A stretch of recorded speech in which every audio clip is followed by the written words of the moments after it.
दधतं मृतघटं चारुतोर्भिश्चतुर्भिः सूक्ष्मस्वच्छादिरुद्यं शुकपरिविलसन् मौलिमम्भोजनेत्रम् कालाम्बोदोज्ज्वलाङ्गं कटितटविलसत् चारुपीताम्बराढ्यं वन्दे धन्वन्तरिन्तं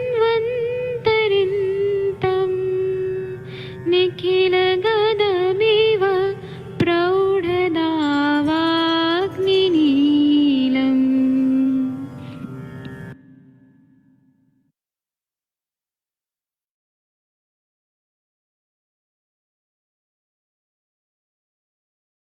कोई भी सपना साकार करने के लिए सबसे जरूरी है सही कोच का होना। चुनिए आयुष दर्पण डिजिटल को और करें अपने क्लिनिकल आयुर्वेद सीखने का सपना साकार।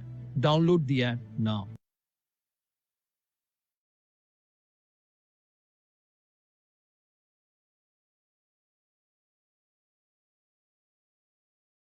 आप सभी को आयुष दर्पण के क्लिनिकल आयुर्वेद संभाषा सत्र में मैं वैद्य नवीन जोशी देहरादून से आप सभी का स्वागत करता हूं। हमारे साथ इस सत्र में सभी वैद्य लोग जुड़ चुके हैं। आप सभी का बहुत बहुत स्वागत है। चंद्रशेखर जी, राम कुमार जी, मोनिका दीप जी, वैद्य शशि तिवारी जी, हरीश बत्रा जी और बीवी हरिहर जी, आप सभी अच्छे होंगे। आप सब अच्छी अपनी प्रैक्टिस में और जो अपने हायर स्टडीज कर रही हैं या कर रहे हैं वो अपनी हायर स्टडीज में अच्छे से, निश्चित रूप से आप अपने हायर स्टडीज को प्रॉपरली कर रहे होंगे। मैं संभाषा के प्रारंभ में थोड़े समय के लिए आता हूँ, फिर मैं संभाषा आप लोगों को हैंड ओवर करके चला जाता हूँ। निश्चित रूप से कुछ चीज़ें जो है हम चिकित्सा में हमें ज़रूरत है जानने की और उसको समझते भी हैं। एक बहुत इंपॉर्टेंट रेफरेंस है, मैं रोज आपको कुछ ना कुछ चरक चिकित्सा स्थान के रेफरेंसेस कोट करके बताता हूँ स्टार्ट में। तो चरक चिकित्सा स्थान अध्याय 7 का एक रेफरेंस है। हम लोग कुष्ठ रोगी में वमन, विरेचन आदि का प्रयोग कराते हैं। तो यहाँ पे एक रेफरेंस है, 40वां सूत्र है ये। वैसे हम लोग जो है वो नित्य प्रातः काल में मोनिका जी, मैडम अंजना मैडम, मैडम वंदना मैडम, सभी लोग, शशि तिवारी जी, सभी लोग हम लोग प्रातः काल में जो है वो अष्टांग हृदय और माधव निदान की नियमित रूप से सेशंस करते थे, लेकिन अभी आजकल वो नहीं हो पा रहा है। कोई बात नहीं,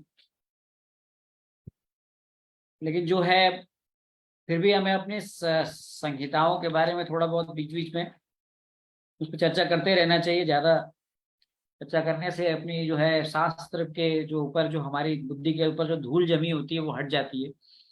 तो मैं इसीलिए बीच बीच में उसको आपको रिमाइंड कराता रहता हूँ। एक रेफरेंस है 39वां सूत्र चरक संहिता चिकित्सा स्थान अध्याय 7 का। अगर आप देखें तो यहाँ पे कहते हैं वातोत्तरेषु सर्पी वमनम, श्लेष्मोत्तरेषु कुष्ठेषु, पित्तोत्तरेषु मोक्षो, रक्तस्य विरेचनम च अग्रे। यहाँ कहते हैं जितने भी वात प्रधान कुष्ठ रोग हैं, आपको सर्वप्रथम उसमें आप सर्पी घृतपान कराएं। कफ प्रधान कुष्ठों में आप वमन कराएं। पित्त प्रधान कुष्ठ रोगियों में आप रक्त मोक्षण और विरेचन चाग्रे, विरेचन का प्रयोग कराएं। तो वात प्रधान कुष्ठ में घृतपान, पित्त प्रधान कुष्ठ में रक्त मोक्षण, कफ प्रधान कुष्ठ में आप वमन कराएं और पित्त प्रधान कुष्ठ में आप विरेचन करा सकते हैं। ये यहाँ पे बताया है। कुष्ठ में यानी कि संशोधन के बारे में आगे कहते हैं, बहुदोषः संशोध्य कुष्ठी बहुसो अनुरक्षता प्राणान, दोषे हयति मात्र शते वायु हन्याद बलम आशु। कहते हैं कुष्ठ रोग से पीड़ित जो रोगी जिनमें दोषों की अधिकता हो, उस रोगी की बल का जरूर आपको ध्यान रखना चाहिए संशोधन कराते समय। और उसे अगर आपको लगता है कि ये रोगी जो है बलहीन है, तो उसमें मृदु वमन और मृदु विरेचन कराएं। ये बड़ा इंपॉर्टेंट। तो हम लोगों को अगर आप देखें तो इसमें एक चक्रपाणी ने टीका करते हुए लिखा है कि पक्षाद पक्षर्दन न्यायम उभेप्यान मासान मासात संचरणम चाप्य अधिस्तात् त्रयात् त्रयान्नस्तत साव पीड़ान में सवस्त्र मोक्षयेत षटसु षटसु। ये हमारे गुरुजी याद कराते थे। कुष्ठ रोगी में 15-15 दिन पर वमन, 1-1 महीने पे विरेचन, 3-3 दिन पर अवपीड़न नस्य और 6-6 माह पे रक्त मोक्षण करना चाहिए। ध्यान दीजिएगा। इसलिए हमारे पास त्वचा रोगी आते हैं, सोराइसिस के पेशेंट्स आते हैं हरित बत्रा साहब, और वो चाहते हैं कि हमको अचानक से एक ही बार में वमन कराए और रिजल्ट मिल जाए। तो यहाँ पे आचार्य चक्रपाणी ने टीका करते हुए लिखा है कि 15-15 दिन पर वमन, 1-1 माह पर जो है आप विरेचन कराएं, 3-3 दिन पर अवपीड़न नस्य और 6-6 माह पर रक्त मोक्षण कराएं। तो चक्रपाणी ने टीका करते हुए इसको लिखा है। तो इस प्रकार से हमें निरंतर शोधन करने की आवश्यकता पड़ती है, और बार बार शोधन करने से ऐसा देखा जाता है कि कुष्ठ जो है वो कई बार आपको उसमें बहुत ही ट्रिमेंडस अच्छे रिजल्ट्स मिलते हैं। यहाँ पे एक और रेफरेंस है, स्नेहस्य पानम इष्टम शुद्धे कोष्ठी प्रवाहिते रक्ते वायुर ही शुद्ध कोष्ठम कुष्टिनम अबलम विशति शीघ्रम। यानी आपने विरेचन दिया है अगर और कुष्ठ के रोगी की कोष्ठ की शुद्धि कर दी है, या आप रक्त मोक्षण भी करा रहे हैं, तो सबसे पहले स्नेहपान जरूर कराएं। वैसे भी विरेचन से पहले तो स्नेहपान देते ही हैं, क्योंकि ऐसा कहते हैं आगे कि वायु ही शुद्ध कोष्ठम कुष्टिनम अबलम विशति शीघ्रम। क्योंकि ऐसे रोगी में जो दुर्बल है उसमें अगर आपने विरेचन या फिर आपने रक्त मोक्षण किया है, तो संशोधन के कारण दुर्बल कुष्ठी के शुद्ध कोष्ठ में शीघ्र ही वायु प्रविष्ट हो जाती है। इसलिए स्नेहपान जरूर कराएं। यानी यहाँ पर ये कहा गया कि रक्त मोक्षण करने से पहले भी आपने स्नेहपान कराना चाहिए। ये बड़ा इंपॉर्टेंट रेफरेंस है। तो ये हमने आपको रेफरेंसेस दिए। आज पत्रा सर जो है डिस्कनेक्ट हो गए हैं, मोनिका दीप मैडम जी भी आ गई, शशि तिवारी जी भी हैं। तो आप लोग अपनी इस भाषा को आगे जो है चलाएं इसको भी। यहाँ पे और भी विशेषज्ञ लोग आएंगे। उम्मीद करता हूँ कि वैद्य अरविंद पाठक जी भी धीरे धीरे नॉर्मल इसी को रिज्यूम करेंगे, तो वो भी इस संभाषा में आएंगे। वैसे शाम का सत्र तो हो ही रहा है आपका, आरोग्य वर्धिनी वट्टी का शायद 5वां पार्ट हुआ है। चलिए फिर हम आप लोगों को होस्ट बना देते हैं, को होस्ट बना देते हैं, और मुझे उम्मीद है कि आप लोग कंटिन्यूएशन में इस संभाषा को करेंगे। तो आपकी इजाजत से आपको होस्ट बना दिया जाए, को होस्ट बना दिया जाए अगर। क्यों शशि तिवारी जी, मैडम मोनिका जी, हरिहर जी, बताइए। अनम्यूट नहीं हो रहा है तो आपको मैं अभी को होस्ट बनाता हूँ ना मैडम। ये देखिए मैंने को होस्ट बना दिया आपको, अब आप अनम्यूट कर सकते हैं। देखिए मैडम, मोनिका मैडम, प्रणाम सर। जी सर, हो रहा है सर। प्रणाम सर। शशि तिवारी जी, अब आप होस्ट हैं और आप जो है उसको समय पर एंड कर दीजिएगा। मैंने आपको होस्ट बना दिया। आप सबको अनम्यूट का ऑप्शन भी दे सकते हैं जी। Thank you. देखिए आप अनम्यूट करके देखिए, अनम्यूट हो पा रहा है। वैद्य शशि तिवारी जी, देखिए आप अनम्यूट कर पा रही हैं। लगता है कि उनका नेटवर्क में कुछ इशू है, तो हम जो है वो फिर से होस्ट बदल देते हैं फिर। एक मिनट, मुझे लगता है कुछ तकनीकी समस्या है शायद।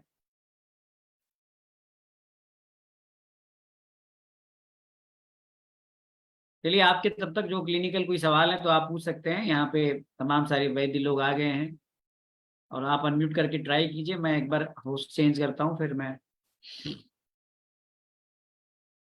मुझे लगता है शशि तिवारी जी को आवाज नहीं जा रही है, वो होस्ट हैं इस समय। अगर शशि तिवारी जी आपके नेटवर्क में प्रॉब्लम है तो आप मोनिका मैडम को होस्ट बना दीजिए।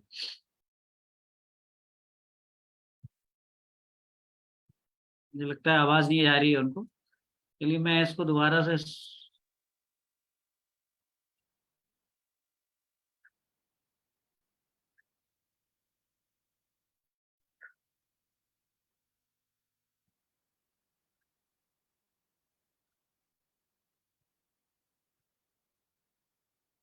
मैडम मैं आपको, मोनिका मैडम, आपको होस्ट बना देता हूँ मैं।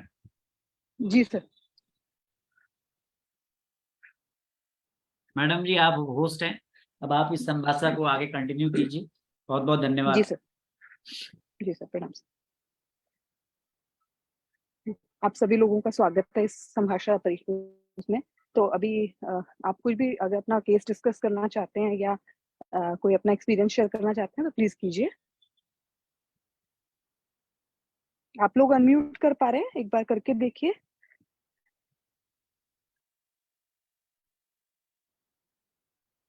डॉक्टर हरीश बत्रा जी, आप अनम्यूट कर पा रहे हैं?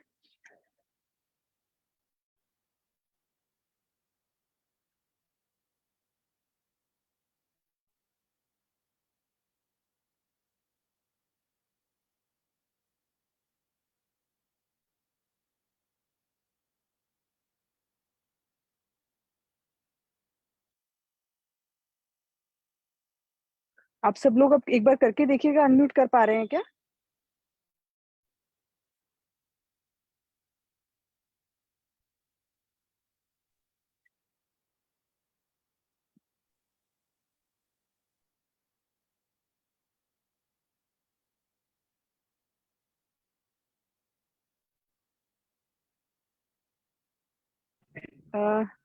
शशि मैम, एक बार वापस ट्राई कीजिएगा, मैंने आपको भी को होस्ट बनाया।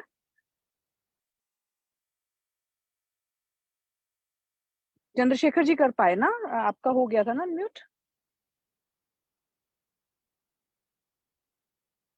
अरविंद सर जब तक नहीं ज्वाइन कर पाते, रिज्यूम नहीं कर पाते हैं due to his own medical emergencies, तब तक हम लोग इसको सत्र को सफल बनाने के लिए हम सबको कुछ ना कुछ डिस्कशन अपना करते रहना चाहिए। आपस में ही कुछ ना कुछ डिस्कस करें, या अगर कहीं पे कुछ डाउट होगा फिर वो हम सर के साथ भी ले सकते हैं। तो कोई भी अपना कोई केस अगर डिस्कस करना चाहता है या कोई अपनी सक्सेस स्टोरी शेयर करना चाहता है तो प्लीज इस प्लेटफॉर्म का लाभ उठाएं।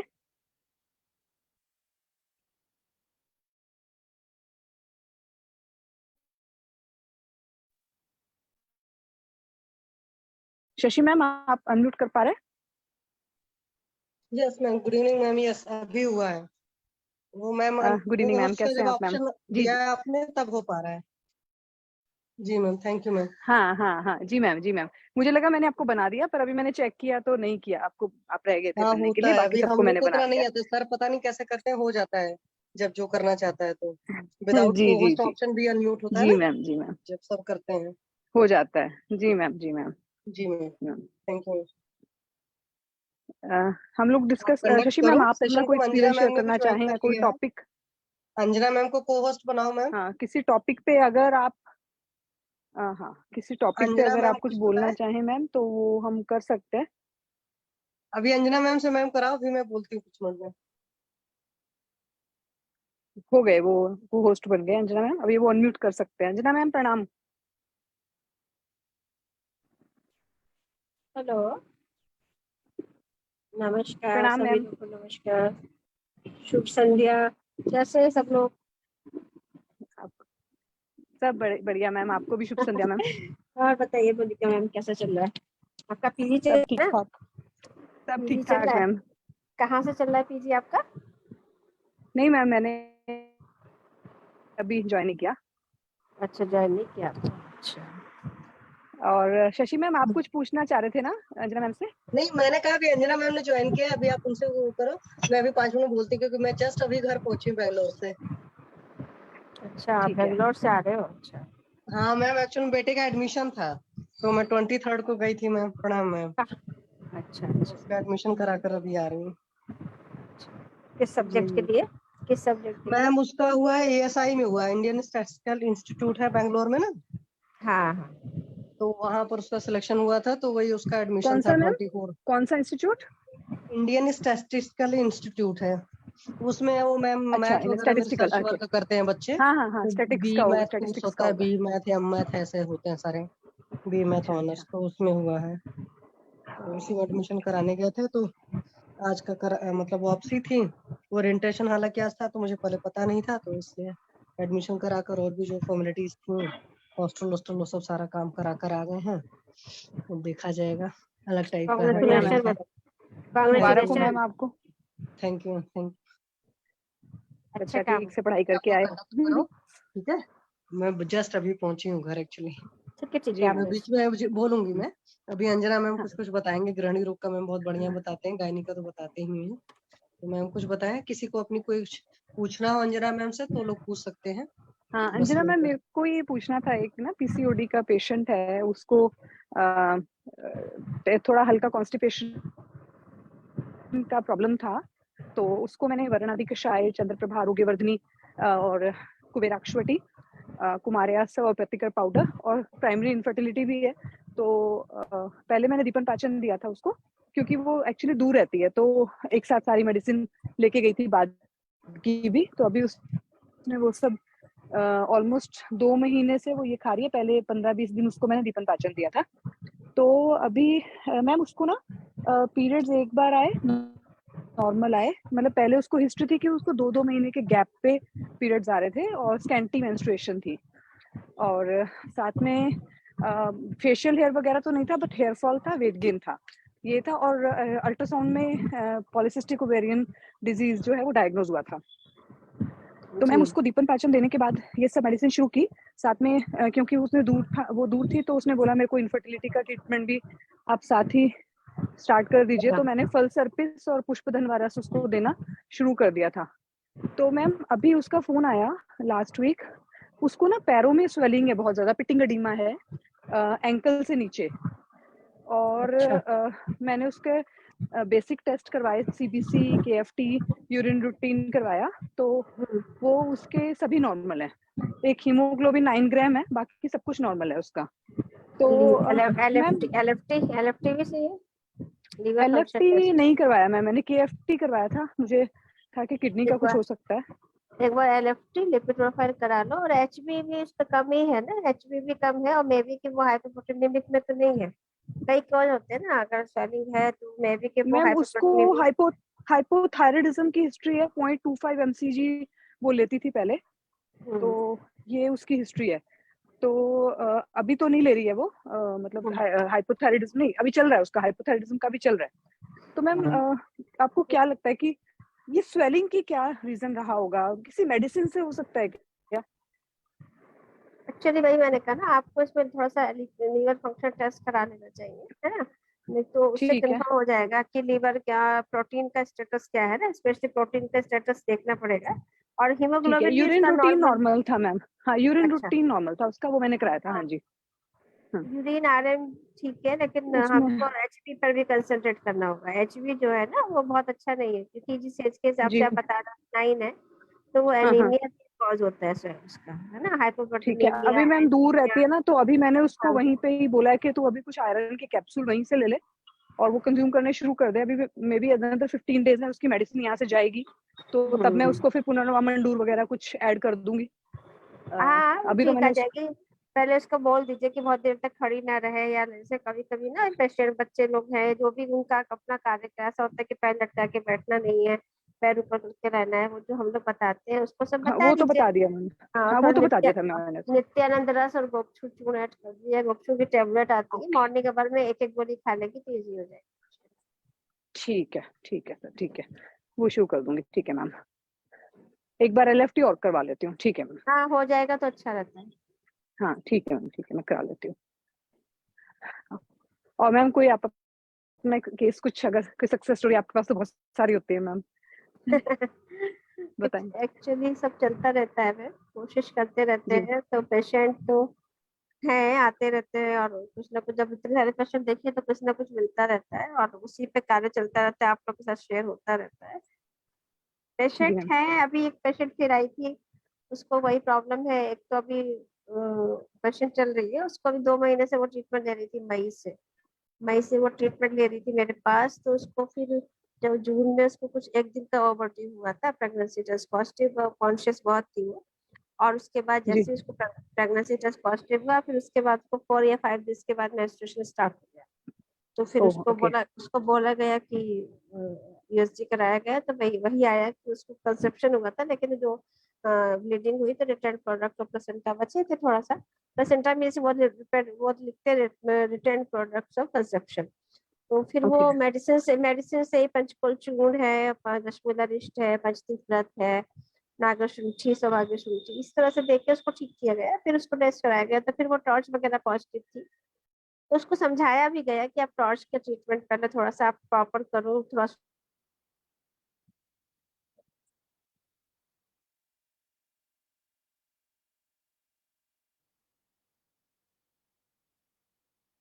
हेलो,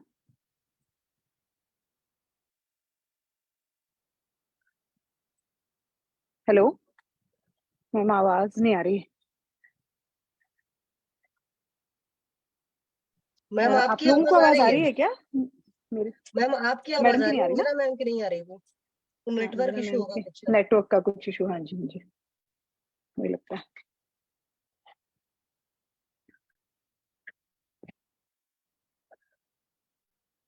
आप में से कोई भी अगर अंजना मैम से कुछ पूछना चाहते हैं तो हम पूछ सकते हैं, क्योंकि बहुत अच्छी गाइडेंस मिलती है अंजना मैम से हमेशा गायनी रिलेटेड और ऑप्स रिलेटेड केसेस के लिए।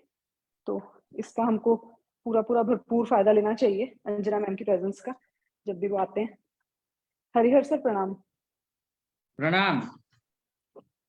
हाँ सर, मैम, केस के बारे में बात करनी है। अच्छा सर, अंजना मैम से पूछना है सर या जनरल आपने बात करना है? हाँ अंजना मैम बता दे तो भी कोई बात नहीं। ठीक है सर, अंजना मैम ने ज्वाइन बैक आई थिंक कर लिया। हाँ जी कर लिया ज्वाइन बैक अंजना मैम ने। आप पूछ सकते हैं। एक बार अंजना मैम वाला केस कंप्लीट होने दे सर। उनकी हाँ वो आवाज आनी एक बंद हो गई थी ना। हाँ, आवाज आनी बंद हो गई थी ना, बीच में नेटवर्क का इशू हो गया था। तो एक बार मैम ने ज्वाइन बैक किया, एक बार उनका केस वापस पूरा होने देते हैं, फिर हम आपके साथ कर लेंगे। ठीक है सर? ठीक अंजना है, तो मैम, अभी आप बोलो तब बता दूं उसका। हाँ चलिए बता दीजिए। अंजना मैम शायद अभी भी नहीं कर पा रहे अपना ऑन, बता दीजिए। अब 45 ईयर की लेडीज है। जी सर। उसको लेफ्ट साइड में पूरा हाथ पे दर्द रहता है, जी और लेफ्ट साइड का पाँव में भी इतना दर्द रहता है। जी सर।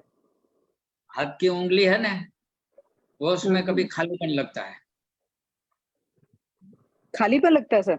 हाँ, खालीपन लगता है दो तीन उंगली में। पाँव की? नहीं, हाथ की। हाथों की, ठीक है ठीक है। और कोई वजन उठाना हो तो हाथ से उठाने में तकलीफ पड़ती है। ठीक है सर, इसकी कंप्लीट हिस्ट्री ली है आपने? उनकी क्या करते हैं वो, क्या प्रोफेशन क्या है उनका? हाँ हाँ। और जब उसने कोई सर पे चीज ली हो ना, तो चलने में भी दिक्कत होती है। ये मेन प्रॉब्लम इसका ये है, हाथ पांव और में दर्द खाली और चलने में तकलीफ। ये उनकी मेन फरियाद है। सर हाथों में जो लास्ट वाली छोटी उंगली है, उस उंगली में सुन्नता रहती है क्या? नहीं, बीच वाली। बीच वाली में, अच्छा। और सिर पे कुछ भी रख के चलने में तकलीफ होती है ना? हाँ, तो उसको भूख बराबर लगती है। जी। लेटरिन भी साफ आता है, पेशाब में कोई तकलीफ नहीं है। खाने पीने में वो गांव में रहता है और खेड़ूत कृषि का काम करते हैं, इसलिए खाना पीना बाजरे की रोटी या तो गेहूं की रोटी, ऐसे सब्जी दही दूध ऐसे खाते हैं। जी सर। और उसको पीरियड है वो 2-3 साल से बंद हो गया है। 45 ईयर एज है ना सर? हाँ, 45 से ज्यादा है मेरे ख्याल से। 50 में 50 साल है। उसने बताया 45, 50 है। जी सर। जी अंजना मैम, आप कुछ बताएंगे इस केस के लिए? मुझे वात का ही लगता है यहाँ पे, क्योंकि शून्यता लग रही है उनको, और शून्यता वात का ही एक लक्षण होता है। तो आप कुछ बताएंगे मैम इसमें? हाँ हरिहर एक्चुअली सर, आपने पूछा तो पेशेंट का मतलब क्या आपने सामने से एग्जामिन भी किया? क्या कंडीशन हाथ की दिख रही है? उसमें ऐसा तो नहीं मसल वेस्टेज वगैरह कुछ नजर आ रहा है? हाँ, या वो कोई प्रीवियस हिस्ट्री हाथ रही है कुछ? खाली बैठे है ना अपने आप। मैंने बोला हाथ ऊपर करो तो ऊपर कर सकती है, नहीं, लेकिन जैसे कुछ वो कुछ बैठे। फिजिकल लेबर करते हैं हाँ, कि हाँ, बहुत कम काम करने वाले इंसान हैं? नहीं, खेती काम करते हैं तो काम तो करते ही है। अच्छा, खेती काम करते हैं बट उनके बाएं हाथ में दर्द रहता है ना? हाँ, बायां हाथ बायां पैर। अच्छा ठीक है, बाएं साइड में दर्द रहता है। और एक बार उनका पेट का और एग्जामिनेशन किया पेट में? कमर में, पेट में कोई भी फरियाद नहीं है। पेट नहीं एब्डोमेन नहीं, पेशेंट की तरफ से नहीं है, आप ऐसा करिएगा। अपनी तरफ से भी बताता हूँ तो मैम उसको कोई इसमें ऐसा दिक्कत नहीं है एब्डोमेन में। नहीं सर, बात ठीक है, पेशेंट बताता, मैं वो बात नहीं कर रही हूँ। पेट को देखने का मतलब है कि ये करना है और परकसन करना है। आप देख लीजिएगा, अम्बिलिकल कार्ड के लेफ्ट साइड में 3 अंगुल और अम्बिलिकल कार्ड के राइट साइड में 3-3 अंगुल पर क्या कोई टेंडरनेस या पेन है? ठीक है, वो टेंडरनेस या पेन जब आप परकसन करने लगोगे तब पेशेंट बता पाएगा, ठीक है? या वो तब उससे पूछिएगा।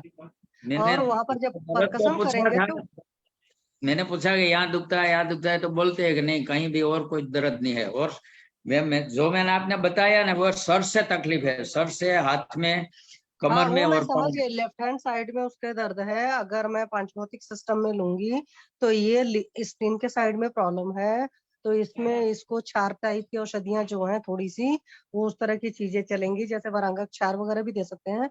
लेकिन उसके लिए क्या है कि एक बार स्प्लीन वगैरह का, या लेफ्ट राइट साइड में दोनों तरफ मूत्रपिंड होते हैं।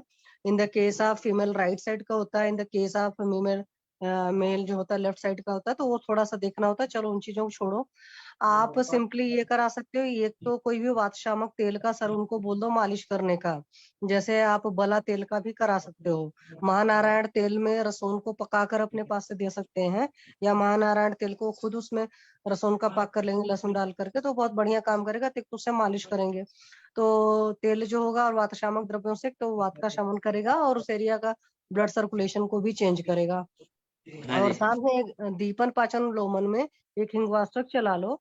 और आप एक कुछ भी मेंटल वाला दे सकते हो, जैसे चाहे अश्वगंधा क्षीर पाक दे दो, चाहे आप शतावरी क्षीर पाक दे दो, चाहे आप मानस मित्र बटिका दे दो। मतलब पेशेंट जैसा अफोर्ड कर सकती है, कुछ इस तरह की कोई चीज दे दीजिए। और नस से नाभि पूर्ण भी करवाइए सर, ठीक है? और अगर वहां पर परकसन में कुछ प्रॉब्लम आ रहा है तो फिर गोक्षुर देने का जरूर है। गोक्षुर या चंद्र प्रभावटी कुछ इस तरह की चीज दीजिए, और फिर आफ्टर 1 वीक बताइएगा। हाँ, और मैम मैंने उससे पूरी हिस्ट्री ली ना, हम्म। तो मेरे ख्याल से उसके पहले ज्यादा वजन उठाने की आदत थी। हाँ, तो वजन उठाने की आदत थी। कई बार होता है ना कि बॉडी का कोई एक पार्ट कोई इंसान ज्यादा यूज करता है, हो सकता है लेफ्ट हाँ, साइड वो से ज्यादा तो यूज करे हो। ज्यादा हिस्ट्री लेने में ज्यादा पूछा, तो बाद में ये निकला कि मेरे को कोई खेत में काम करने वाला नहीं, तो ज्यादा वजन है तो ये जो ऊपर भार उठाता है ना वजन, वो खेती में जाता है तो खड़ की, उसको यहाँ भारी बोलते हैं, मोटली। हाँ, मतलब भारी चीजें उठाई हैं, तो वही तरीका है ना। देखो तो सर, अकेले एक बैठ वात के उठा शामक लेती थी। और बल्ले तेल दे देंगे साथ में, तो वो वहां का क्या करेगा, उस एरिया का ब्लड सर्कुलेशन को इंक्रीज करेगा, पेन का भी वो करेगा। और जो ऑयल हाँ, की मालिश करनी है वो सुपोषण करके करनी है।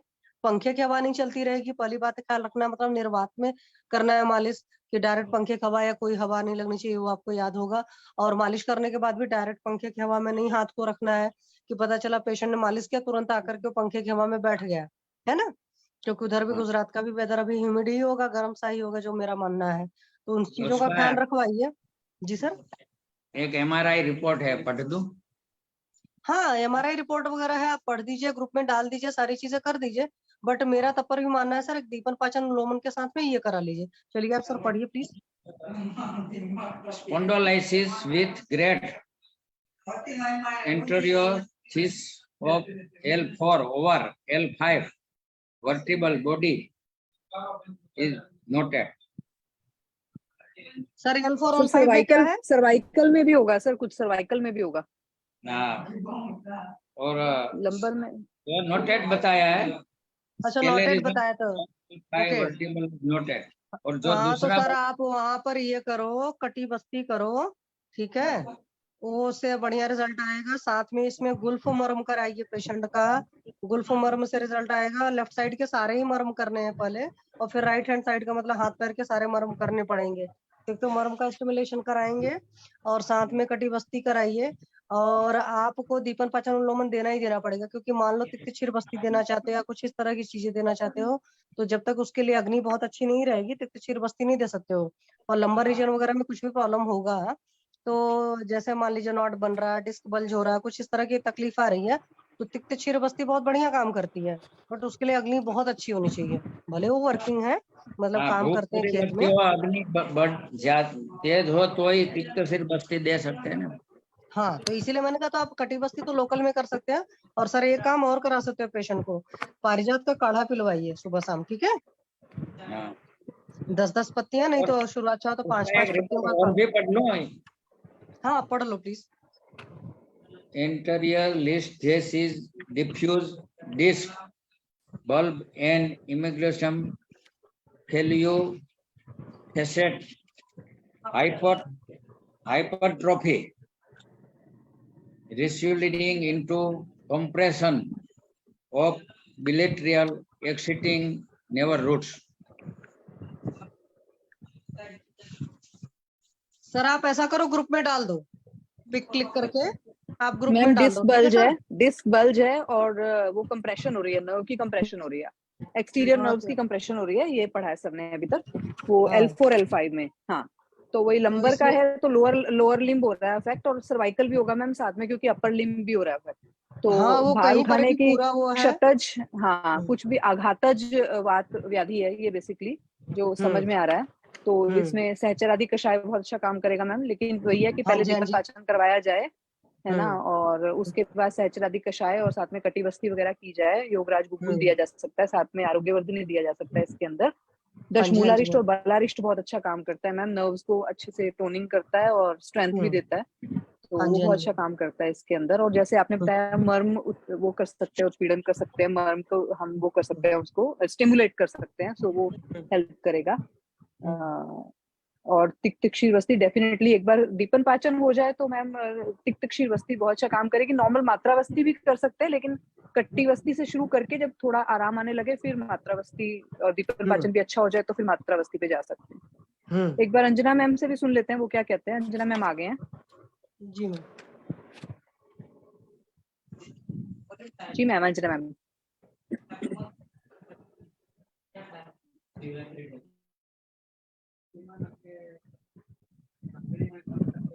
अंजना मैम आप कुछ हाँ ऐड करना हाँ चाहेंगे इसमें? जी मैम, हाँ हाँ आपकी हाँ, आवाज कट आपने गई बहुत थी अच्छे, मैम। हाँ जी। हाँ आपने बहुत अच्छे से बताया मैम अभी। और उसमें जनरली जैसे आपकी बात एकदम सही है कि यहाँ पे धातु क्षय जन्य बात भी आती तो मानेंगे, और इसके हिसाब से एज भी शायद ये कितना बता रहे थे, 45 ईयर बता रहे थे। 50 और के इसके आसपास है जी मैम।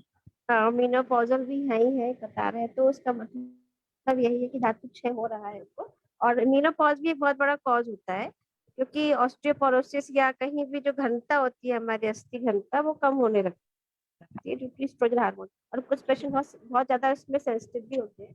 और इसी हिसाब से अगर हम बात करते हैं तो कई लक्षण भी इसके यहाँ मिल रहे हैं हमको, क्योंकि जहाँ भी इस तरह की वात प्रकोप होता है, और इसके अलावा वहाँ पे रुक्षता आएगी, परुषता आएगी, खरता आएगी।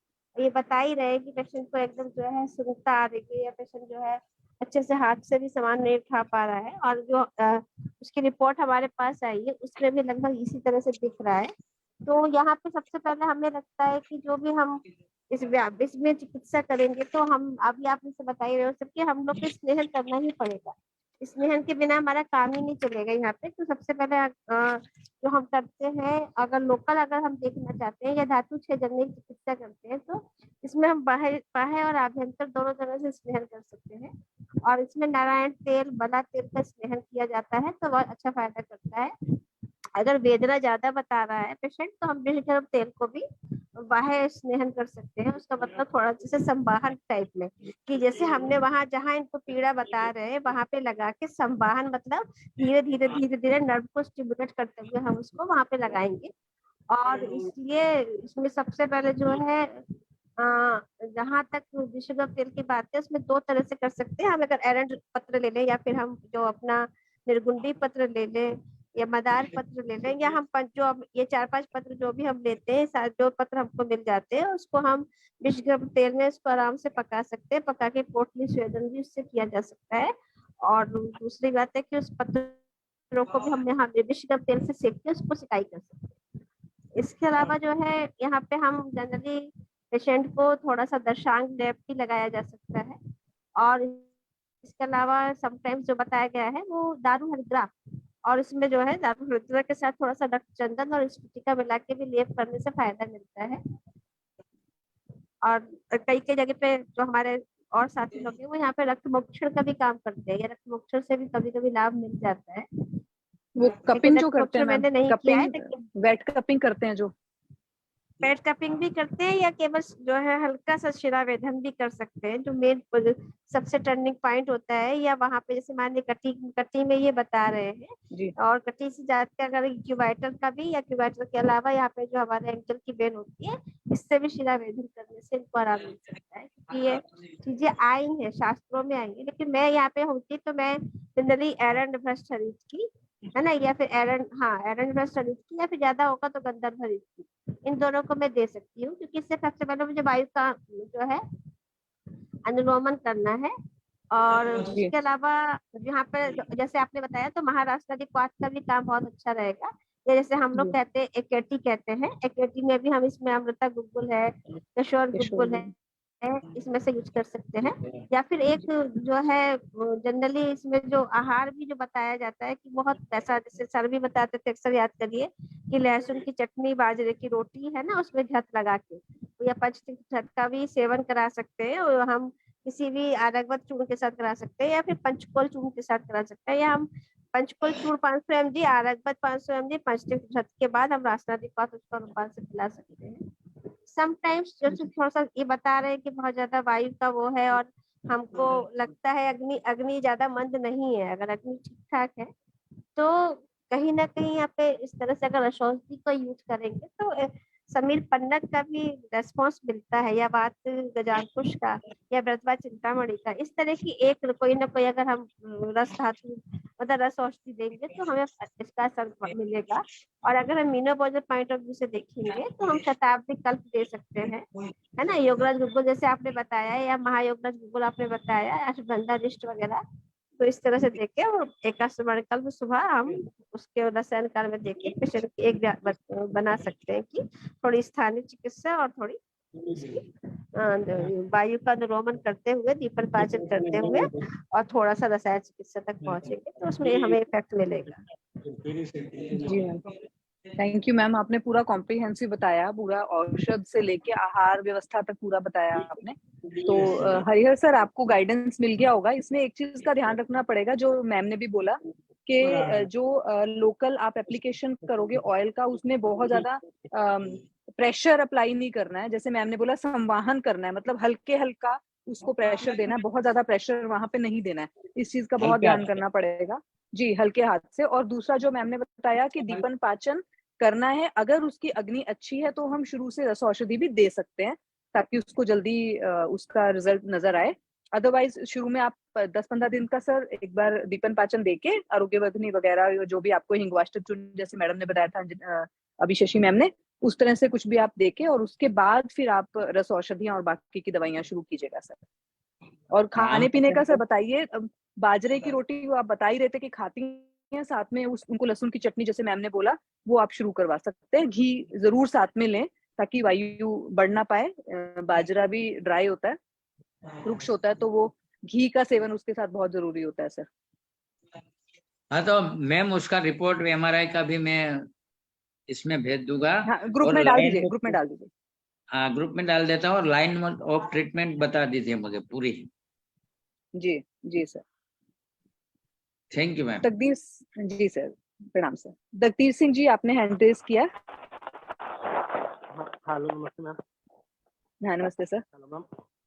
हाँ मैम, मेरे पास एक केस था, फीमेल केस है, इनफर्टिलिटी का, सेकेंडरी जी इनफर्टिलिटी का केस है, 39 एज है, 2010 में मैरिज हुई थी, जी और उसके बाद इनको 1 साल के लिए बीच में डेट नहीं है, पीरियड्स बिल्कुल नहीं आए।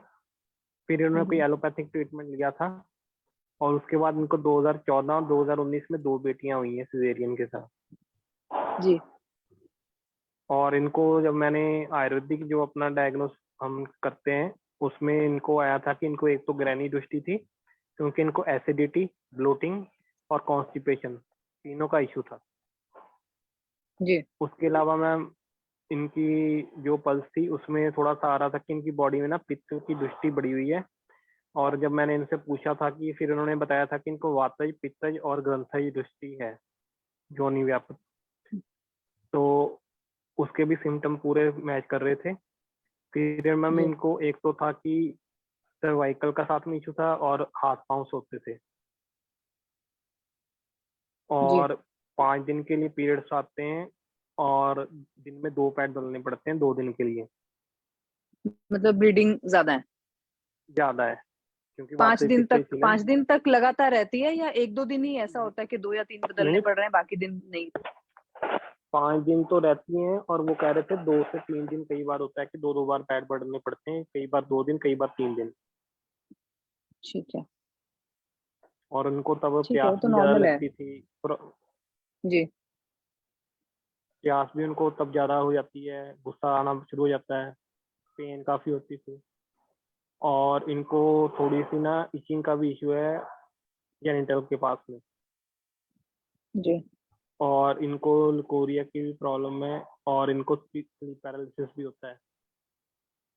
और उसके बाद मैंने इनकी फिर मॉडर्न, इनके पास रिपोर्ट्स वगैरह थी, इन्होंने कहीं से पहले भी ट्रीटमेंट पता की थी, तो उसमें क्या आया था, एक तो इनकी एग क्वालिटी ज़्यादा अच्छी नहीं थी, साइज बड़ा नहीं हो रहा, और इनके जो हार्मोन्स थे वो भी कम ज़्यादा थे, जैसे एफएस जो था वो 28.60 था, एलआई 28.09 था, एएमआई 0.02 था, और फैटी लीवर ग्रेड 1 भी था।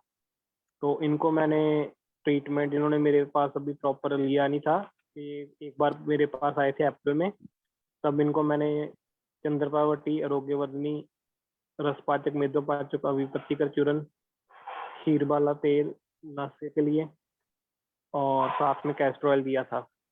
लेकिन उसके बाद ये फिर आए नहीं, फिर एक बार आए, फिर 3 हफ्ते की मेडिसिन लेकर गए थे, यही सेम मेडिसिन, फिर नहीं आए। लेकिन इनको मैंने पूछा था कि कोई इम्प्रूवमेंट लगी है, तो वो कह रहे थे बहुत माइनर से इम्प्रूवमेंट हुई है। तो उसका कारण क्या होगा कि अभी इन्होंने कंटिन्यूसली मेडिसिन नहीं खाई। हाँ सर, इतना कम टाइम पे अगर के लिए तो आप असर नहीं एक्सपेक्ट कर सकते। दूसरा सर, इनको सेकेंडरी इनफर्टिलिटी बोल रहे हो आप, लेकिन इनकी फैमिली कंप्लीट है ना, या अभी और क्योंकि आपने ये बोला मैम 2014 में इनको एक बेटी हुई है, और 2019 में फिर एक बेटी हुई है। हाँ, 2019 में एक और, यानी 2 इनके पास इश्यूज हैं। हाँ, ओके, अभी एक और तो चांस अभी वो लेना थर्ड के चाहते लिए थे। ट्राई करना चाहते हैं। जी। अच्छा, ठीक है। तो अभी पीरियड्स तो लेकिन नॉर्मल है ना, अभी आप जैसे बता रहे हो, तो ये तो नॉर्मल फ्लो है, नॉर्मल है, मतलब 5 डेज तक रहते हैं, 2-3 दिन तक 2 पैड, तो ये तो नॉर्मल है, फ्लो नॉर्मल है उनका। नहीं मैम, उनको साथ में जैसे पित्त की दृष्टि थी ना, जैसे उसको स्मेल आती है उनके पीरियड में, क्लॉट्स भी आते हैं, ग्रंथि, पेन बहुत ज्यादा होती है, स्टार्टिंग में ब्लड ब्लैक कलर का होता है थोड़ा सा, और उनको पेन भी होती है, फिर उनको उस वक्त प्यास बढ़ जाती है। तो जो पित्त की और वातई दोनों के सिम्टम्स कोरिलेट कर रहे हैं ना, प्यास बढ़ना, गुस्सा ज्यादा आना, उस वक्त खून में ठीक है, स्मेल आपने आना, क्या क्या दिया ये था सब। इनको, एक बार वापस बताना, क्या क्या अभी दिया तो आपने मैम अभी तक इनको? अभी तो ग्रहणी दृष्टि के लिए दिया था, क्योंकि इनको था, मैंने दिया था चंद्रप्रवटी, हम्म। आरोग्यवर्धनी वटी, मेदोहर हम्म। गूगल, हम्म। रसपाचक और मेदोपाचक, अभिपत्ति का चूर्ण, कैस्टर ऑयल हम्म। रात को सोते वक्त, और क्षीरबाला तेल हम्म। नशे के लिए। सर, आपने नस्से इनको शुरू में ही दे दिया?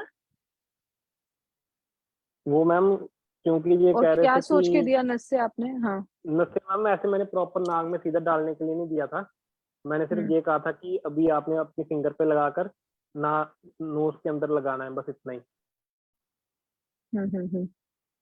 तो सर, अभी तो मेडिसिन आपने एक तरह से इनको ग्रैनी की चलाई दीपन है। पाचन, हाँ, और साथ में इनका मेदोपाचक, उस तरह की ही अभी आपने इनको ट्रीटमेंट दिया है। तो आपने अभी वातानुलोमन तो इनका रेगुलर करवाना ही पड़ेगा। कैस्टर ऑयल आप कितना दे रहे हो और कब दे रहे हो? मैम सोते वक्त 1 चम्मच। सर, मेडिसिन मेरे को लगता है एडिक्वेट नहीं जा रही है, और गई भी नहीं, उन्होंने खाया भी नहीं, तो इसकी वजह से अंजना मैम, आप बताइए, आपका एरिया का केस है।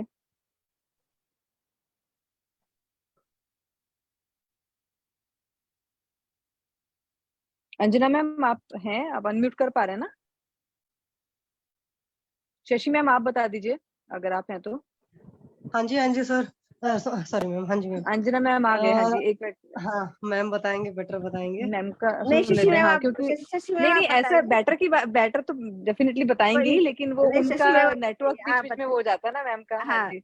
हम्म, शशि मैम आप बताइए, मैं बताती हूँ, फिर आप बताइए थोड़ा। एक्चुअली अच्छा मैम बताइए मैंने आप, बहुत ध्यान से सुना इस वजह हम्म, से मैं कोई बात नहीं। एक्चुअली इसको देखिए तो सर एज ग्रुप क्या है, पहली बात तो ये है। और दूसरी बात है, जैसे आपने पीरियड का इशू जो होता है उसमें हमेशा पूछना चाहिए किस किस दिन नंबर ऑफ पैड कितने होते हैं। और कई बार नंबर ऑफ पैड में भी पेशेंट इसलिए भी चेंज करता है कि उसको खुद ही होता है कि मुझे 3-4 दिन पर चेंज करना है, और सॉरी 3-4 घंटे पर चेंज करना है, चाहे मतलब हुआ हो नहीं हुआ, मतलब गीला। तो ये चीजें भी होती हैं, तो उसके बेसिस पर हम कई बार नहीं कह सकते हैं कि पीरियड ज्यादा जा रहा है फ्लो या कम है। अगर उसकी वजह से उनका एचपी लो हो रहा है या कुछ और वीकनेस वगैरह आ रही है, तो फिर कंसिडर करते हैं ब्लीडिंग का क्या है। दूसरी बात है, उसमें ब्लीडिंग का कलर भी पूछिए।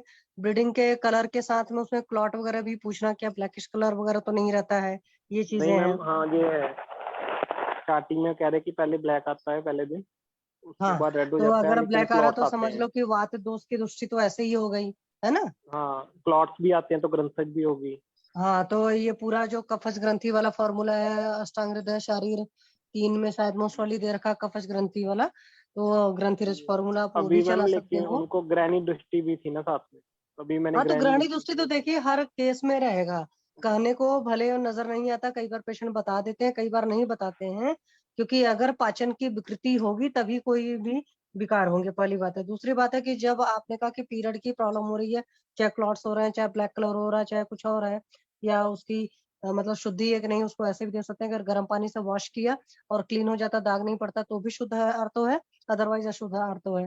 तो वहां पर भी देखा जा सकता है। तो जितने भी पीरियड प्रॉब्लम के पेशेंट्स होते हैं, सभी में एक हिस्ट्री कॉमन मिलती है, वो उनकी बेग धारण, खास करके मूत्र के बेग धारण की हिस्ट्री मिलती है, चाहे वो पिछले मतलब अधिक एज वाले पेशेंट हो। और आजकल तो एक बढ़िया सा हेतु है कि दिवासा नवरात्रि जागरण और उल्टा पुल्टा खाना, मतलब विदाई अन्नपान जो है, तो उन सारी चीजों का स्ट्रेस वाला हेतु होता ही है। और उसे स्ट्रेस वाले से अति चिंतना से रस धातु की दृष्टि होती है, और रस धातु दुष्ट होगी तो पक्का सी बात है आर्तों की भी दृष्टि होगी। तो आप सर उनके ग्रहणी पर भी काम करो। और जैसे मैम बार बार बोलते हैं कि ओम का उच्चारण करना है, दिनचर्या का सही सही फॉलो करना है, कि मतलब रात में जल्दी सोना है, सुबह जल्दी उठना है, दोपहर में नहीं सोना है, ओम चैंटिंग बहुत बढ़िया करना है। और आर्तो दृष्टि है तो हमेशा सर्वांगासन, भालासन, पश्चिमोत्तासन, उष्ट्रासन का जो 4 कॉम्बो होता है, वो मैम पेल्विक फ्लोर की एक्सरसाइज इनको बोला जाता है, या लोअर एब्डोमेन का, ये जरूर पेशेंट को कराना है। और साथ में आप लिंग्वास्टक चलाइए, पेशेंट की प्रकृति के हिसाब से, या दार्डिमास्टक चला सकते हो। बट दार्डिमास्टक जो कम एज ग्रुप के लोग होते हैं उनमें ज्यादा काम करता है, क्योंकि दार्डिमास्टक में बहुत अच्छी अग्नि नहीं बढ़ती है। तो हिंगवास्टक क्या होता है कि दीपन पाचन के साथ में वात का अनुलोमन करता है। और साथ में एक कुछ अगर पेशेंट का लगता है कि स्ट्रेस की ज्यादा हेतु है, तो कुछ मनोवा स्रोतस पर भी काम करने वाले चीजें दे सकते हो। नाभि पूर्ण आप करा सकते हो, नाभि पूर्ण कैस्ट्रॉल से करा लीजिए, उससे भी बढ़िया होगा। और साथ में आप ये पूछो कि जो अगर पेशेंट सेकेंडरी इनफर्टिलिटी का बता रहा है, तो एक चीज और भी पूछना चाहिए, पेशेंट रिलेशन कब बना रहा है। तो जो फर्टाइल पीरियड होता है 10 to 16 में, उसमें रिलेशनशिप बनाना है। और नहीं मैम, रिलेशनशिप उनका सिर्फ, हार्मोन इनबैलेंस है बहुत ज्यादा मैम, EMI 0.02 है। तो तब तो दबाकर ग्रहणी दृष्टि होगी, है ना। जी तो मैम, तभी ग्रहणी मुझे दृष्टि लग को रहा था ठीक कि करिए। उनको तभी, हाँ ग्रहणी दृष्टि के बगैर रिजल्ट नहीं आएगा। जहां जैसे ही पाचन ठीक हाँ। होगा और ये पीरियड ठीक होगा, वो सब सारी चीजें तब ठीक आना शुरू हो जाएंगी। और साथ में पेशेंट को वो चीजें भी बता देना चाहिए, क्योंकि पेशेंट कई बार फिजिकली मिलते हैं, तो फिजिकली मिलने पर कुछ नहीं होता, क्योंकि मेंटली जब तक इंसान अटैच नहीं होता एक दूसरे से, तब तक हार्मोनल सिक्रीशंस नहीं होते। तो हार्मोन का वहां से भी होता है। और हार्मोन्स को रेगुलेट करने के लिए बहुत बढ़िया चीज होती है योगासन प्राणायाम करना भी। तो योगासन प्राणायाम तो, और जो आप पाचन विकृति के लिए डाइट भी, आपको क्या क्या वहां पर विरुद्ध आहार है, या खाने का क्या तरीका गलत है, आप उसमें भी देख सकते हो। जैसे कुछ लोग बहुत जल्दी खाते हैं, कुछ लोग बहुत मतलब टीवी देखते हुए घटिया घटिया सीरियल आ रहे हैं, कि उसमें नेगेटिव चीजें चल रही हैं, उसको देखते हुए खा रहे हैं, तो वो सारी चीजें भी बहुत मायने रखती हैं। और सेकेंडरी इनफर्टिलिटी है, तो ऐसा नहीं कि सिर्फ फीमेल को हम कंसिडर करेंगे, या इनफर्टिलिटी का कोई भी केस हो तो हमें मेल को भी नहीं कंसिडर मैम, करना पड़ता है। हाँ हम दोनों को ही मैम लेकर चलते हैं साथ में। हाँ, तो वो भी चीज देख लीजिए। उनके उनके हस्बैंड अभी आर्मी में थे तो वो भी आए नहीं है, उनकी वाइफ ही हाँ आई थी, तो हाँ, तो ये सब उनकी बहुत पर सारी इतने चीजें ज्यादा तो इशू हैं। निकल आए।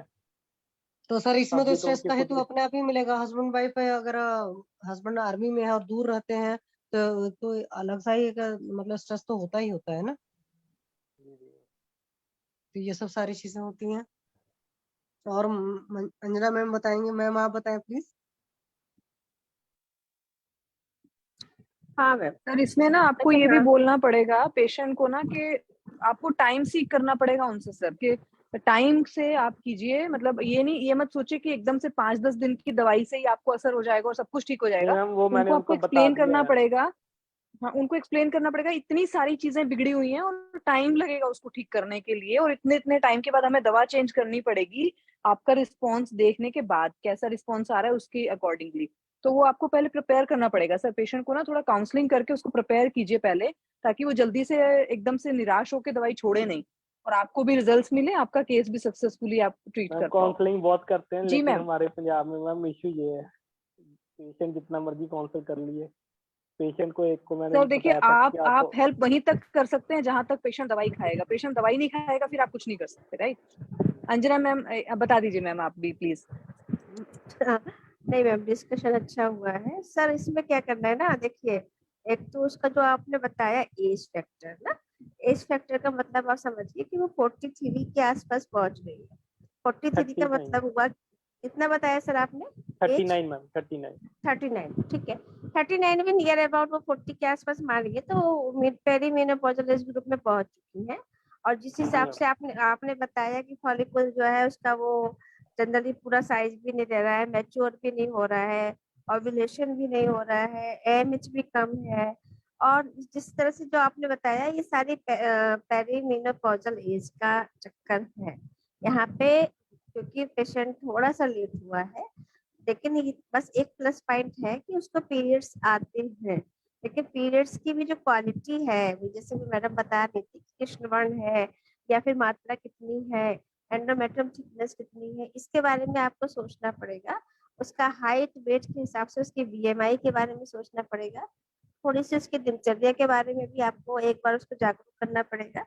पेशेंट को अच्छे से समझा दीजिए कि प्रोग्नोसिस आपकी बहुत अच्छी इसलिए नहीं है क्योंकि एक एज फैक्टर होता है, रिप्रोडक्टिव एज फैक्टर जो हम लोग मानते हैं वो जस्ट कहते हैं कि नियर अबाउट वो मेनोपॉज पहुंच रही है, तो इसीलिए जो फॉलिकल्स होते हैं वो बहुत अच्छे से एक्टिवेट नहीं हो रहे हैं। लेकिन यहाँ काम किया जा सकता है, हम लोग हार नहीं मानते हैं कि पीरियड्स आ रहे हैं। तो सबसे पहले मैं आपसे यही कहूंगी कि आपने जो मेडिसिन दी है या आप स्टार्ट करना भी चाहते हैं, तो पहले मानसिक अवस्था पर थोड़ा सा ध्यान दीजिए और दीपन पाचन बहुत अच्छे से कराइए, क्योंकि वायु की प्रधानता होने लगती है इस एज तक आते आते, मेनोपॉजल एज में जाने लगती है।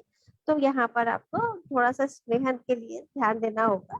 तो आप दाढ़ीमास्टक घृत स्टार्ट करिए या दाढ़ीमास्टक चूर्ण स्टार्ट करिए, उसके साथ में थोड़ा सा आप इनको जो क्वाथ देना है थोड़ा बरोश शिकरू के साथ दीजिएगा, लेकिन दाढ़ी मास्टक और पंचतिक जरूर दीजिएगा।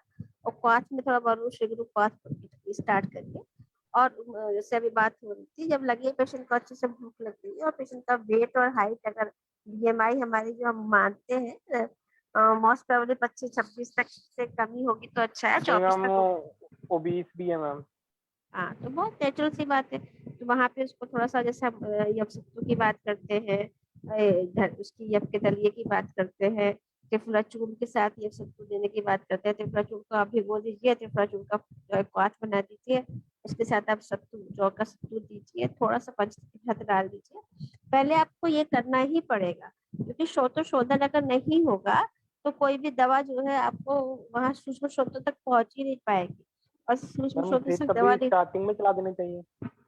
क्या क्या? कभी ड्रिप मैम, आपने कहा ना मासिक ड्रिप उनको दीजिए हाँ, खाने के लिए, मैंने वो कहा स्टार्टिंग में चला दें। अब मैंने कहा पहले आप जो है दीपन पाचन जब आप करेंगे तो आप दाढ़ी मास्टक चूर्ण ले लीजिए, उसमें थोड़ा ठीक सा है। आप जो है आरक भी मिला दीजिए, और उसमें थोड़ा सा पंचतिक्त घृत मिला दीजिए, और जो अनुपात दीजिए वो बरू शीघ्रपात कर दीजिए। ठीक है मैम। ठीक है जी। और इसके बाद आप उसको जो देना चाहते हैं, जैसे मैंने बताया कि आपको थोड़ा सा उसकी डाइट को मैनेज करिए, उसमें थोड़ा सा जौ का दलिया है, जौ का सत्तू है, त्रिफला चूर्ण है, इस तरह से बनाइए। और त्रिफला चूर्ण का जैसे क्वाथ बना दीजिए। त्रिफला चूर्ण का क्वाथ बनाने के बाद उसमें जो है जौ का सत्तू मिलाइए और थोड़ा सा पंचतिक्त घृत मिलाइए, और उसको पिलाइए दिन में कम से कम 1 बार या 2 बार खाना खाने से पहले। डाइट ठीक में है भी मैम। उसको बता दीजिए कि उसको आलू चावल चीनी एकदम नहीं खाना है, गुरु आहार एकदम नहीं लेना है, लघु आहार पे इसको रहना है। ठीक है। और जैसे पुष्पधनवरस है, संजीवनी बट्टी है, आरोग्य वर्धनी बट्टी है, कुबेराक्षरी बट्टी है। इसके अलावा रात को सोते समय थोड़ा जटामांसी क्वाथ है या जटामांसी चूर्ण है, शताब्दी तेल की जो है मात्रा बस्ती है। इस तरह से उसका एक प्रोटोकॉल तैयार करिए और उससे कहिए कि हमें 3 महीने का समय दीजिए और एंडोमेट्रियल थिकनेस पे काम करिए और फॉलिकुलर जो है डेवलपमेंट पे काम करिए। जब आपको लगे कि पेशेंट का थोड़ा सा शोधन हुआ है, थोड़ा सा वेट कम हुआ है, भूख अच्छी लगी है, पेशेंट थोड़ी स्फूर्तिदायक हो गई है, नस से स्टार्ट करिए पुष्पा तेल का। ओम की चैंटिंग करिए, ठीक है। नाभि पूर्ण कराइए चतुष्पा तेल से। तज हृदय मर्म पे जो है आप अच्छे से जो है चतुष्पा तेल को ही लगवाइए, ठीक है। शिरो पिचू करवाइए घृत के साथ में। ये सब चीजें करके देखिए, क्योंकि पेशेंट एकदम बॉर्डर लाइन पर है।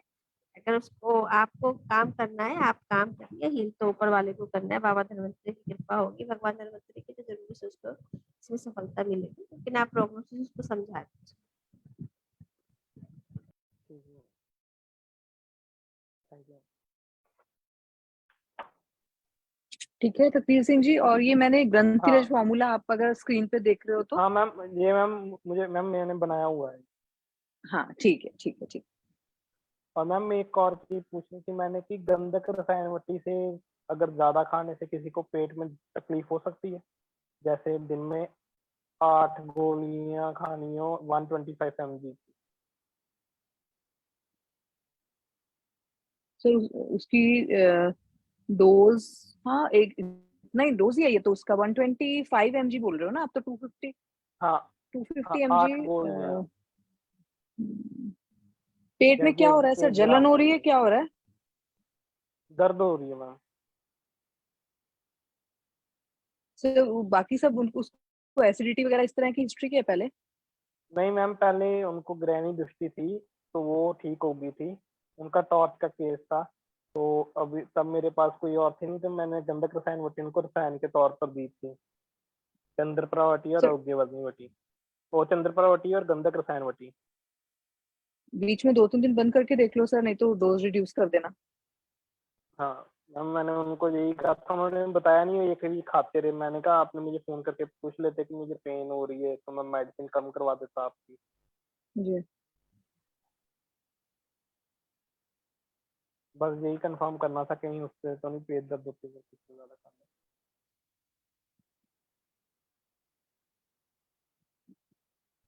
जी। और किसी को कुछ डिस्कस करना है क्या? जी एक्चुअली अंजना सर, मैम। हाँ, एक्चुअली जो आपने बताया ना गंधक रसायन, तो आप कितने दिनों से इसको, ये पेशेंट को ये दवा चला रहे थे लगभग? नहीं मैम, अभी तो 1 वीक की, पहले वीक की दी थी मैंने। 1 वीक मतलब 1 हफ्ता हो चुका? हाँ मैम, अभी 1 वीक के लिए दी थी। उससे पहले कुछ दीपन पाचन कुछ दिया था आपने उसको? वो मैम करवाया था मैंने, रोगेवर्धनी, चंद्रपावती, रसपाचक में 2 पाचक। एक्चुअली जो रसायन बनता है किस कंपनी, आपने बनाया था गंधक रसायन? घर का तो बना नहीं रहा होगा मुझे लगता है ना, बाहर नहीं नहीं कंपनी का मैम, वो होगा। खुद ने। जी मैम, कंपनी का। हाँ, तो दूसरी बात एक जैसे आप कह रहे हो ना कि 125 mg की हमने दो दो मतलब आपने 8 गोली दी है, तो 8 गोली आपने कैसे दी उसको? मैम जैसे 3 सुबह, 2 दोपहर को, 3 रात को। 3 सुबह, 3 रात को, 2 दोपहर को, है ना? जी अच्छा, तो वही है सर, थोड़ा सा मात्रा उसकी ज्यादा हो रही है पेशेंट, क्योंकि देखिए ये ओके। कुछ, हाँ थोड़ा मात्रा उसकी अभी कम करिए। आप पहले पेशेंट को विड्रॉ कर लीजिए कि ये मेडिसिन अभी आप मत खाओ, है ना। और ऐसे केसेस में थोड़ा सा फिर आप जो है पेशेंट को हल्का सा क्योंकि प्रॉब्लम हुई है और पेट में दर्द किस विरेचन तरह का, जैसे। हाँ किस तरह का दर्द बताती है वो, मरोड़ बता रही है, क्या बता रही है? नहीं मैम, वो कह रही कि अगर मैं राइट साइड को हो जाती हूँ, स्लीप करने के लिए राइट साइड को टर्न करती हूँ, तो हम्म, फिर वो पेन खत्म हो जाती है थोड़ी थोड़ी, धीरे धीरे करके। हम्म। और वैसे पेन कब लगती है, बैठने पे लगती है कि लेटने पे लगती है? कुछ खाने के बाद मैम। ये सर, तो थोड़ा पहले दवा अवॉइड करा दीजिए। और जैसे अभी बात हुई थी, अगर उसको शुगर वगैरह नहीं है तो अभी पत्ती का चूर्ण, आम्ल पित्त मिश्रण, इस तरह की मेडिसिन में थोड़ा रख दीजिए उसको, ठीक है। माइल्ड लेक्चरटिव का भी काम करेगा, और आपका जो जो जो आप साइट बता रहे हैं उस साइट को भी, अगर वहाँ मानिए कोई दिक्कत आई होगी म्यूकोसा पे, तो उसको रिलैक्स रिलीफ करेगा पेशेंट। ठीक है। और थोड़ा डाइट भी उसको उस तरह की बताइए कि मिर्च मसाला ज्यादा नहीं खाए। ठीक है। अनुपान सर क्या दिया था आपने इसका? एक तो मेडिसिन भी 500 mg चली गई ना, उसको 250 mg जाना चाहिए था, वो 500 mg उसको जा रही है बीडी, 500 mg बीडी जा रही है उसको मेडिसिन एक तरह से। तो सर अनुपान क्या दिया था आपने इसमें? मैम दूध। डोसेज ज्यादा हो गई सर दवाई की ना, थोड़ी डबल हो गई। टूबड़ी देना चाहिए था। क्या देना चाहिए था मैम? टूबड़ी देना चाहिए था। 2 बीडी, हाँ 2 बीडी देना चाहिए था, यस। हाँ वही 250 mg हो जाता ना बीडी। हाँ हाँ। जी जी। चलिए सर अभी विड्रॉ कर लीजिए, और थोड़ा एक बार जैसे मैम ने भी बताया ना, कुछ भी अम्ल पित्त की चिकित्सा बेसिक देखें, और उनको विरेचन सद्य जैसे सुख विरेचन रात को त्रिबिरलेहम वगैरह इस तरह का कुछ दे दीजिए। जी जी। ऐसे में मेरा एक्सपीरियंस है मैम, आप करेक्ट कीजिएगा अगर आपको इसमें वो इंदुकांत घृतम बहुत अच्छा काम करता है मैम इसमें ना, या अगर हाँ क्योंकि जैसे है ना अल्सरेशन का, जैसे अगर फॉर्मेशन अगर कुछ ऐसा हो गया है तो अब टिक्त घृतम या एक्चुअली इंदुकांत घृतम। हाँ, इंदुकांतराम अम्ल पित्त के लिए बेस्ट ड्रग है। लेकिन अभी जी क्या प्रॉब्लम है ना मैडम, अभी मे बी कि ड्रग का साइड इफेक्ट है कि मे बी कि उसको पहले से एसिडिटी है। तो अभी हमें वो क्या करना एग्रेवेट चाहिए, हो हाँ गई। हाँ, तो अभी हमें उसकी मिकोजा जो है हमारे पास जो उसको उसको थोड़ा सा हमें एकदम कहना चाहिए हील जेल होने। टाइप, हाँ उसको थोड़ा सा रेस्ट कर दे। और ये दोनों काम अम्ल पित्त भी और विपत्तिकर खुद ही अपने आप में हल्का सा विरेचन कराएगा, सुख विरेचन ये भी कराएगा। और जी पेशेंट को जितना कम से कम मेडिसिन दे, रेस्ट दे ना, उतना ज्यादा अच्छा रहता है। और मे बी कि कभी कभी गंधक इंड्यूस्ड, मतलब है तो गंधक की, गंधक इंड्यूस्ड अल्सर भी किसी किसी सेंसिटिव पेशेंट में पाए जाते हैं। या फिर हो सकता है उसको सल्फर ड्रग एलर्जी वाला केस भी हो, तो सुनने में आता है उधर भी माइंड जा रहा है। तो मे बी जी कि वो कुछ भी पॉसिबिलिटी हो सकती है। तो सबसे अच्छा वही है कि आप स्टमक को सॉफ्ट, जो मिकोजा होती है उसको एक सॉफ्ट बोला, एक हम लेयर दे दें कि इसको कहीं और ज्यादा उसको किसी भी तरह की चोट ना पहुंचे, उसको एक प्रोटेक्शन दे दें हम। और पेशेंट को थोड़ा सा रेस्ट करा दें तो ठीक हो जाएगी, इतना मुझे नहीं लगता कुछ प्रॉब्लम आएगी। और क्योंकि बता रहे हैं पोटी वगैरह सब है ही है, हो सकता है कुछ और भी प्रॉब्लम हो तो एक अल्ट्रासोनोग्राफी भी करा सकते हैं सर, है ना, मे बी कि कुछ और अंदर दिक्कत है, स्प्लेनोमेगैली, लीवर हिपेटोमेगैली या और भी कुछ हो सकता है, तो एक यूएसजी करा लीजिए। लेकिन दवा को आप विड्रॉ। सो बिल्कुल लाइट सॉल्ट वाली इजीली डाइजेस्टेबल डाइट दे दें, साथ में तक्कर का सेवन इसमें अच्छा रहेगा। नहीं मैम, टक्कर तो मेरा पेशेंट को सभी को कहता हूँ, मैं घृत भी सभी को पेशेंट को कंपलसरी कहता हूँ कि जब मेरी मेडिसिन खानी है गाय का घृत और टक्कर लेना ही लेना है, ऑलमोस्ट सभी पेशेंट। सर वो जैसे मैम ने बोला ना, रेस्ट दे दीजिए सर थोड़ा सा पेट को ना, बहुत ही लाइट फूड, जब भी भूख लगे बहुत तेज तभी खाना है, सॉल्ट भी कम होना चाहिए और मिर्च मसाले तो बिल्कुल होने ही नहीं चाहिए।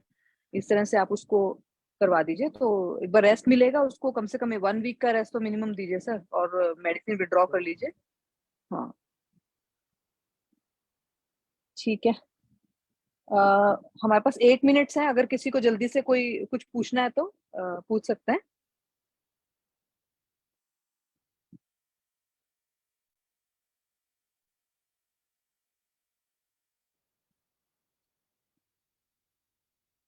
हम्म, अगर कुछ नहीं पूछना है तो शशि मैम आपको कुछ डिस्कस करना है क्या, या तो फिर?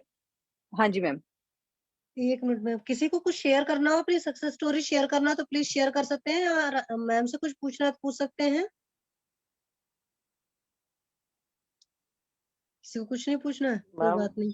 हाँ मैंने जी, पूछना, मैं पूछ लेता हूँ मैम, एक और केस है। तकदीर सिंह बोलिए सर, बोलिए आपकी सर। आवाज साफ नहीं आ रही, थोड़ा मैम साफ बोले प्लीज। हाँ मैम, फीमेल है, 14 ईयर की लड़की है, छोटी अभी।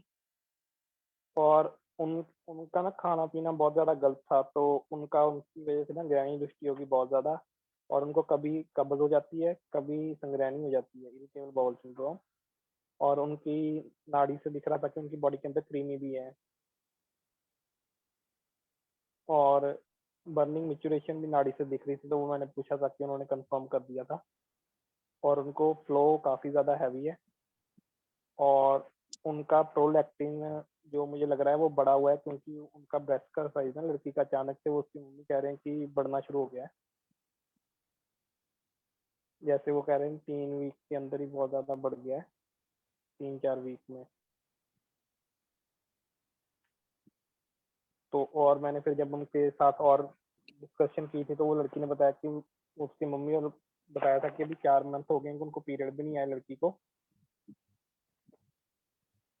तो मैंने उनको भी प्रोलैक्टिन का टेस्ट करवाने के लिए कहा है। तो साथ में उनको भी ग्रैनी की मेडिसिन चलाई है, क्योंकि उसमें हम बस्ती वगैरह आवाज तो नहीं अभी आ रही कर थी नहीं प्लीज मुझे। पाएंगे। हाँ, अब आ रही है अब आ रही है। हाँ जी। मैम? कहाँ तक सुना था? फीमेल है मैम, 14 ईयर की लड़की है। तो उनका डायग्नोस में तो यही पता लगा, हेतु तो यही पता लगा था कि वो डाइट बहुत ज्यादा खराब ले रहे थे, कि रोज कोल्ड ड्रिंक पीना है, कभी समोसा आवाज खाना बीच बीच में आपकी है। डिम हो जाती है तकदीर सिंह जी, थोड़ा सा इसके पास, माउथ पीस के पास आके बोले प्लीज। हाँ, अब एज आ रही कितनी मैम? बताई आपने? हाँ, बीच में आ 14 जाती है, मैम, फिर से 14। डल हो जाती है। 14, अच्छा। 14। 14, 14 राइट? जी जी मैम। तो अभी तो उसको मिनार्की अभी हुआ होगा ना? कितना टाइम हुआ जी मैम, मिनार्की हुए? अभी तो मैम सिर्फ 1.5 साल हुआ है। ठीक है। लेकिन मैम उनका खाना बहुत ज्यादा गलत था ना। उनकी अपनी ही शॉप थी, तो वो लड़की क्या करती थी, कभी कोल्ड ड्रिंक पी ली, कभी कुछ कर लिया, कुछ कुछ खा लिया। तो उसकी वजह से उसका तो एक वेट भी ज्यादा था, तो ग्रैनी दृष्टि काफी ज्यादा थी, संग्रहणी भी थी, इरिटेबल बाउल सिंड्रोम। कभी कभार उनको कभी कॉन्स्टिपेशन हो जाती थी, कभी वो हो जाता था। नाड़ी से मैम उनके आ रहा था कि उनको क्रीमी की भी हिस्ट्री है, क्रीमी नहीं है बॉडी के अंदर, और बर्निंग मिचुरेशन का भी इश्यू है। उसके अलावा मैम उनको जो मनार्की है वो हैवी फ्लो आ रही है कंटिन्यूसली जब से पीरियड्स आने शुरू हुए हैं, और उसके साथ क्लोट्स भी आते हैं ब्लड के अंदर। और उनका अभी 4 महीने से तो पीरियड्स आए नहीं है। और वो एक कंप्लेंट ये थी कि उनका ब्रेस्ट का साइज लड़की का ना अचानक से बढ़ना शुरू हो गया है। तो मैंने उसको पूछा था और 1-2 सिम्टम्स, तो वो लग रहा है कि प्रोलैक्टिन बढ़ गया है उस लड़की का। तो उनका अभी तो मैंने अल्ट्रासाउंड उसको वगैरह ग्रैनी, हुआ है? नहीं मैम, अभी मैंने उनको कहा है एक अल्ट्रासाउंड और प्रोलैक्टिन हार्मोन चेक करवाने के लिए। ठीक है। आपने इनिशियली तो मतलब ठीक ही शुरू किया आपने उसको, ये गृहिणी के ऊपर काम करना शुरू किया, और ये तो एक बार रिजल्ट आ जाने दीजिए, फिर एक बार डिटेल में इस केस को डिस्कस कर हाँ, लेंगे, है ना? और बाकी मैंने और उनकी खाना एक बार पीना सब बंद अल्ट्रासाउंड भी करवा हो दिया जाए। है। हाँ, मदर को वो अलग से निदान समझाया परिवर्जन है। सबसे पहले, सबसे हाँ, पहले। हाँ, मदर को अलग से समझाया, लड़की को अलग से समझाया कि अगर ऐसे खाते रहोगे तो फिर बॉडी में इतनी प्रॉब्लम आ जाएगी, उसका कैसे फायदा, क्योंकि अभी उसका वेट बढ़ना शुरू हो गया है। एक्ने वगैरह भी होता है? हाँ मैम, एक्ने भी है, माथे तो पर है सर वो बहुत ज्यादा। पीसीओडी की तरफ जा सकती है वो पेशेंट, ऐसा लग रहा है कि पीसीओडी उसको निकल के आ सकता है। बाकी एक बार उसका अल्ट्रासाउंड भी हो जाएगा तो उससे क्लियर हो जाएगा। जी मैम। तो एक बार रिजल्ट्स वगैरह आ जाएंगे सर, फिर एक बार डिस्कस कर लेते हैं। ठीक है। अंजना मैम, ऐसे ही करें? आप कुछ ऐड करोगे क्या इसमें?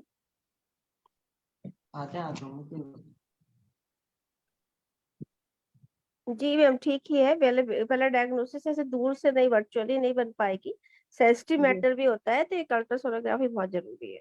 एक यूएसजी हो जाएगी फॉलो एब्डोमेन की, स्पेशली जो यूट्रस की। तो उसके बाद हम लोग बता पाएंगे यूट्रस एंड बोथ एब्डक्ट्स में ओवरी की कंडीशन आ जाएगी। तो फिर सर बाद में हम लोग के साथ उसको शेयर कर लेंगे, तो हम लोग डिस्कस करेंगे केस। इनकी तो ठीक मैम है पूरी तकदीर सिंह फैमिली जी। तो ग्रैंड दुष्टी थी मैम, 5 लोग लेकर गए इनके घर से मेडिसिन। वो पूरे सभी लोग खाना ही इस तरह का खा रहे हैं तकदीर सिंह जी, वही वाली बात है ना, इसीलिए उनको सबको ग्रहणी दृष्टि है। हाँ तो आप तो एक बार ये सब टेस्ट करवा के ना 1-2 दिन के अंदर फिर वापस इसको डिस्कस कीजिएगा, है ना? फिर हम इसका सोल्यूशन निकालते हैं कुछ इकट्ठा हाँ बैठ मैम, के। अब नेक्स्ट वीक आएंगे वो भी, फिर आपको बताता हूँ। जी, ठीक है। अब ठीक है, सेशन हाँ। क्या बंद कर दें? अभी कुछ डिस्कस करना है क्या आगे? टाइम लगभग हो मैम। रहा है। हाँ जी हाँ हरिओम बताइए सर। बताइए।